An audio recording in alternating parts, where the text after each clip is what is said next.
The hardest part of letting go is not the act of leaving. It is realizing that you have been clinging to it for far too long. Modern people live fast, but they rarely live truthfully. We go work, reply to messages, fulfill responsibilities, smile when needed, stay silent when tired. Everything seems normal. On the outside, nothing appears broken. But on the inside, so many people are living in a state of ongoing depletion. They wake up every morning feeling heavy, but tell themselves, maybe everyone feels this way. They stay in a relationship where they're no longer heard, but tell themselves, all love fades eventually. They keep doing work that slowly dries out their soul, but tell themselves, being an adult means enduring. Does that sound familiar? An unconscious life does not usually begin with tragedy. It begins with the quiet habit of abandoning yourself. One time does not seem like much. One more time, staying silent. One more time, enduring a little longer. One more time, forcing yourself through. One more time, staying just a little while more. And slowly, reluctance becomes habit. Habit becomes personality. And that personality turns you into someone who constantly lives against their own heart. Many people are not truly living. They're only maintaining an image of stability, maintaining a relationship that still has a name, maintaining a job that still pays, maintaining a life that looks reasonable from the outside, but feels suffocating from within.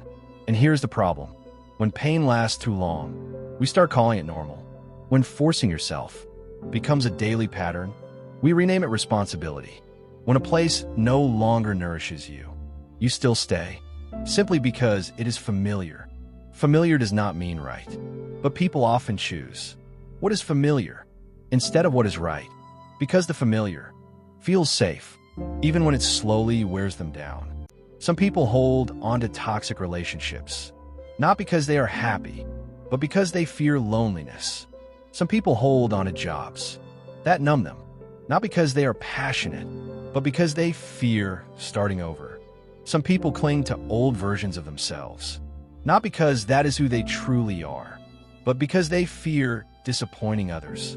We think we are protecting our life, but many times we are only protecting our fear. Fear of losing our place, fear of being judged, fear of stepping into the unknown. And because of fear, we agree to live inside what hurts us, as long as the pain is familiar. That is the cycle so many people are trapped in. They do not stay because they still have hope. They stay because they do not dare face the truth, that what they are holding on to can no longer save them. What makes it worse is that society often praises endurance. People call it strength, responsibility, maturity, but not all endurance is noble. Some endurance only destroys self-respect. Some effort only prolongs what is already dead. Some loyalty is actually betrayal of your own soul. And that is why so many people are exhausted, not because they do too much, but because they carry for too long what should have been put down long ago. They carry a role that no longer fits, carry a sadness they never name, carry expectations that were never truly theirs, carry the gaze of others as if it were a sentence for how they must live, until one day they no longer know what they're living for. They can no longer tell what is truly their choice and what is simply conditioning. They have learned to endure.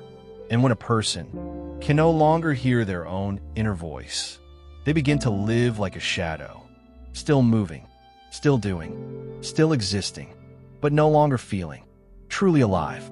Letting go becomes difficult, not because we do not know we are hurting, but because we have become used to living with that pain for too long. So before talking about how to let go, we must look at something deeper. Why do people cling so tightly to what makes them suffer? Why is the thing that exhausts us most often the thing we struggle the hardest to leave?